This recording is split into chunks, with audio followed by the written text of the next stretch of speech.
Hey everyone, welcome back to the InStye Podcast. I'm your host Seth, the CMO at Syte, and I'm joined by my co-host Mike, the CEO at Syte. Today we're tackling a challenge that many e-commerce store owners face, getting the best results from a small advertising budget. Whether you're just starting out or working with limited resources, making every rand count is crucial. In this episode, we'll explore the differences between demand generation and demand capturing, and how to balance organic versus paid efforts. We'll also dive into the best platforms to use, such as Google and social media, and discuss what a budget truly means in the context of creating a money machine for your business. Finally, we'll weigh the pros and cons of managing your advertising in-house versus hiring an agency. So I think this is like kind of the biggest question I get from everyone when I tell them I'm in digital marketing. It's like, what's the difference between me doing my marketing and an agency doing my marketing? And I think you're kind of the best person to ask this, or after you've done all of your own marketing back at Aquaspresso, and now you're running a digital marketing agency. What's the best approach for my e-commerce owners out there? Thank you, young Seth. I'm actually the worst person to ask because I'm the most biased person. But I don't think I don't think an agency is right for everyone. Absolutely not. And I'm going to make this as unsilly as possible. But more often than not, people spend more money trying to do it themselves than using an agency. The platforms try to make themselves simple to get going, and to run a Google ad or to run a Facebook ad is extremely simple, but to run one that works sustainably is not. So a lot of the time we do get people who have tried to do it themselves, have spent a fortune of money trying to do it themselves, and now got into an agency. So as I say, the agency is not right for everyone, but it's sometimes more expensive to try to do it yourself. One more point to that, I think, depends really what you need to have done. It might be that your brand only requires basic email marketing, in which case, don't get an agency, just do it yourself. If your brand requires like a multi-tiered or multi-medium approach, Google, Facebook, email, it's incredibly hard for any human, even a human that's done this for 20 years, to do it all themselves. There's different skill sets required within Google and email and Facebook and TikTok and whatever the case is. So even with large companies, it's quite hard to have one person. I don't think I've ever actually seen one person doing it all, because not one person is a Swiss Army knife. You need specialty skills to do each one. Awesome. I think it's quite a difficult question to ask, because I know everyone's like, oh, I want to be on absolutely every single platform. It's also a really important question to ask yourself, what platforms do I really need to be on? And which platforms, can I do? And do I have to outsource to an agency? How do you figure out which platforms I need to be on as an e-commerce store? All right. So I think this is a hugely important part, because today's topic is, how does any e-commerce store market on a budget? And I think there's two hugely important things to consider at this point. One, the difference of, I know you mentioned at the outset, demand generation versus demand capturing. And it's an approach I think almost everyone understands, but not many people think about the difference of them. So demand generation is, let's say we're a furniture store. An example of demand generation would be to advertise on Google, just to bid on the search term chairs. And the equivalent on Facebook would be to go to a cold audience of people that are interested in furniture. And that's an element or form of demand generation, where you're going to an audience who you hope is the right type of audience, and you're trying to almost plant the seed that they should buy furniture. And most brands spend most of their budget doing this. When you have a small budget, or when you're starting out, the best approach is to not do any demand generation. Let everyone else do the demand generation. Let everyone else educate your potential customers why they should buy furniture. And instead, focus all your efforts on demand capturing, meaning that go to the people at the bottom of the funnel who already have been through that education process and are already ready to buy. Even if someone else has educated them, it doesn't matter, and are now not looking for furniture, but they're looking for a black swivel chair with a beige backrest. So you're going for someone that is extremely specific in what they want. And you're trying to get them at the end of their education journey and get them to buy when they're now ready to buy. So you're spending none of your budget on education, you're spending all of your budget on capturing rather than generating. I think just to bring some practicality there, just from like a, just in a real world example, like down the chair route, like if I was looking at, black chair for sale, that's also a really good one at that end of the funnel because it's the exact product name. So say it was like WD-40 for sale, it would be after that rather than what are the benefits of WD-40? It's like from a Google perspective, it's like, what are your, for sale, near me, shop online, all of those keywords are your bottom of the funnel. Where if it's like top of it's like all of your informational search. I think the next question to ask, and because it is still like when you're dealing with or you've got a large competition, you still face the issues that those bottom of the funnel transactional terms are going to be expensive because there's lots of people, this isn't a secret strategy to go after the bottom of the funnel or those transactional terms. How do you navigate around that? Because, everyone's competing on them. So I think this is the crazy thing. I think to summarize the approach of demand gen versus demand capturing, it's all about intent and timing, meaning that is the person in education phase or are they in buying phase? And if you can marry the buying phase with I'm ready to buy now, that's when you win. The crazy thing is that it's not the most competitive space. Usually the longer tail keywords, even the ones with the highest purchasing intent, are not only not the most expensive, they're the least searched for because they're at the bottom of the funnel and the funnel color looks like this. So most guys, if you actually interrogate where their budget's going, it's actually going towards top of funnel searches. Often inadvertently it's going towards top of funnel searches, but that's where it's going. So it's not the fact that the highest purchase intent keywords are the most highly bid after or the most competitive. It's often actually the reverse. So it's not only, I would say, a quick, wise approach, it's actually a cheap approach to this. Oh, awesome. And then kind of like after we've gone off of our approach here of, don't educate them, would you also then say, don't go down the route of going and doing organic posting or organic advertising and rather just go down the approach of paid because then you'd be educating them? Or is that slightly different because you're creating it yourself? It's technically free. Yeah. And this is people's most common approach, which is slightly counterintuitive.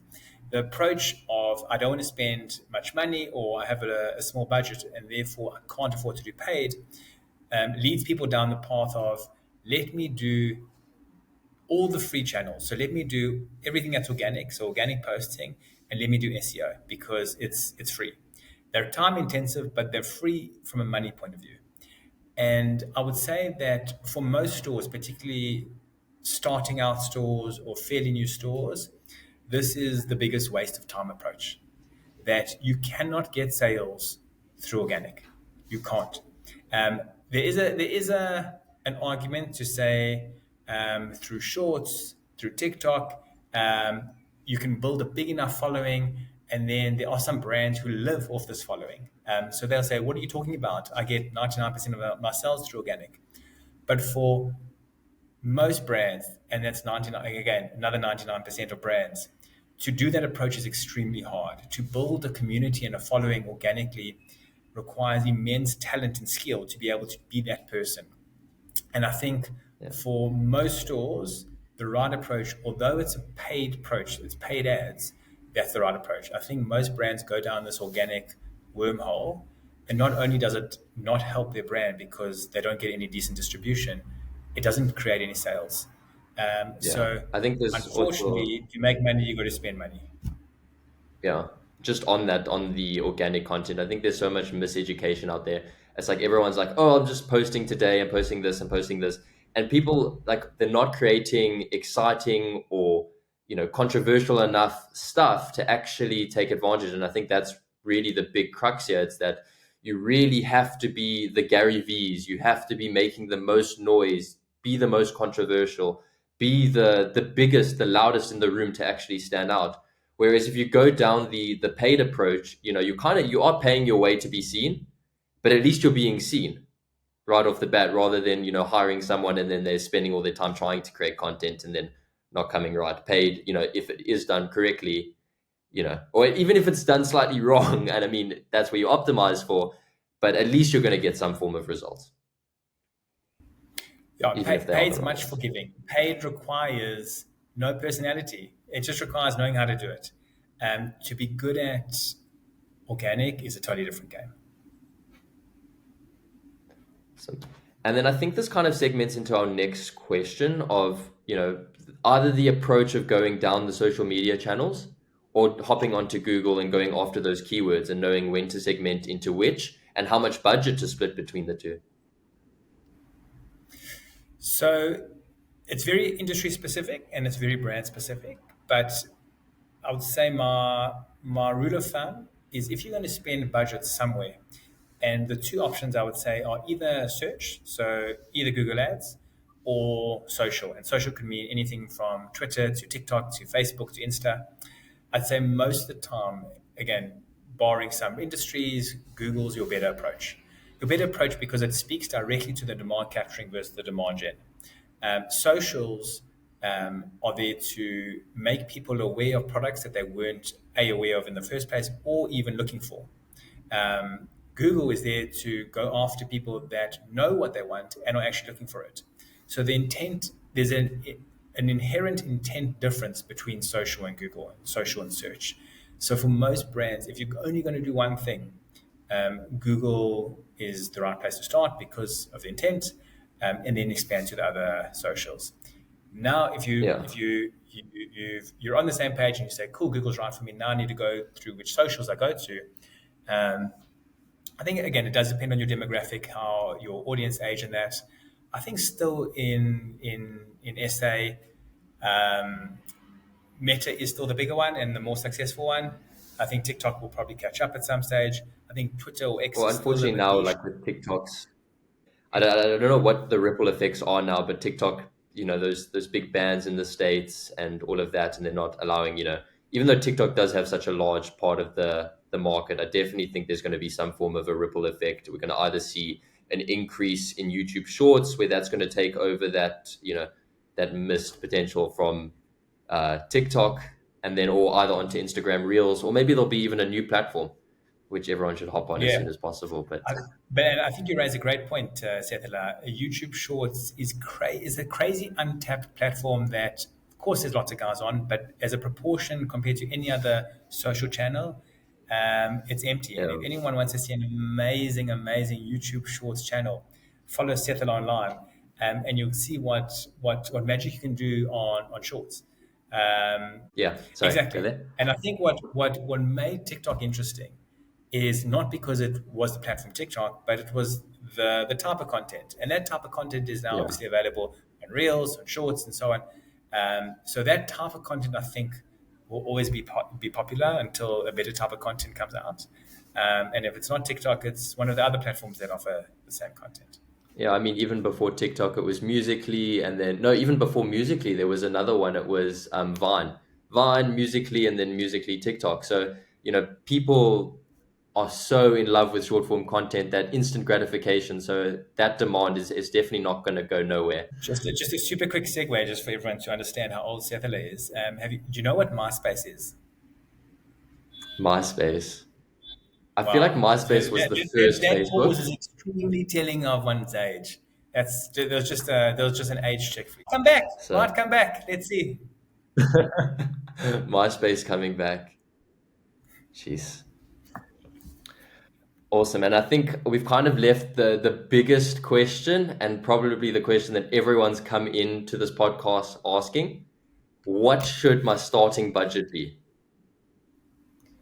Sure. The Not the $1 million question, the extremely low rands question. Right. So Yeah. I think this is How the little important can I part. make it? Yeah. Digital. The word budget makes sense, right? But budget, in a way, the more you think about it, doesn't make sense in the digital context. Budgets were invented, or at least marketing budgets were invented in the old days where you couldn't measure anything. So when brands had big marketing budgets, they kind of allocated X% of their turnover to putting into marketing, knowing that they'll never be able to measure it, and there's a chance that none of it will even work. When it comes to digital, where you can measure everything, doesn't almost make sense to have a cap on a budget if you can understand what return you need. So meaning that if your margin is 50%, and if you can do better than that in your marketing, meaning that if you can get more than your margin back in your spend, you should spend as much money as you have, because it's a money making machine. For every £1 you're putting getting £2 out. For every $1 you're putting $2 out. So a budget in a marketing content where you can actually measure the output doesn't seem to make sense. Having a cap on a money machine, it isn't logical. Having said that, you need to start somewhere. So the right way to start, and again, obviously it's different for different brands again, but I think enough money to get in the game, or enough budget to get in the game, is usually around about, I'd say, 3 or 5K per platform. That gives the platform basically enough juice to learn. It gives you enough of a chance to see how many transactions you can generate, how much revenue you can generate, and then to decide if that platform's right for you. But once you've passed that point, so there's two outcomes that will happen. One, it will be successful and your return will be great, in which case you must keep going, because why not? Or secondly, it hasn't been successful and that budget hasn't translated, in which case you should stop spending on that platform. But I think the starting budget makes sense. Or you should get an expert in. We should get an expert. Sorry, just there. If it's not working, maybe then you should get an expert in to actually kind of help you. Yeah, but listen to their advice. You shouldn't even start with that if it's not working, if you haven't got an expert in. But start small makes sense. Most platforms, particularly paid platforms, social, Google, the same, scale linearly as long as you're scaling correctly. So it's just prudent to go slowly, test it works, see what return you can get, and once you've got a return you're happy with, then scale at that point. Yeah, and I think just on that scaling note there at the end, it is really important to take your time when scaling. You don't want to rush into it. These algorithms nowadays are so sensitive that, like, even in our own results, like when I 2x our Google campaign, it took me months to recover just from doing that. So I remember that. So learn from my mistakes or Michael's. We're not going to debate on who decided that decision was, but take your time to scale. We'll do another whole episode on how to scale a big budget in marketing. Maybe that'll be next. And that's a wrap on today's episode of the InStye Podcast. I hope you found our discussion on maximizing a small advertising budget insightful and actionable. Remember, getting the best out of a small advertising budget requires strategic planning and careful allocation of resources. By focusing your effort on demand capturing rather than demand generating, and choosing your platforms wisely, you're putting yourself in a better position to succeed. If you found this episode helpful, please subscribe to the InStye Podcast. Stay tuned for next week's episode, where we'll dive into more strategies for e-commerce success. Thanks for listening, and I'll see you next week, Thursday. Every Thursday for the InStye Podcast.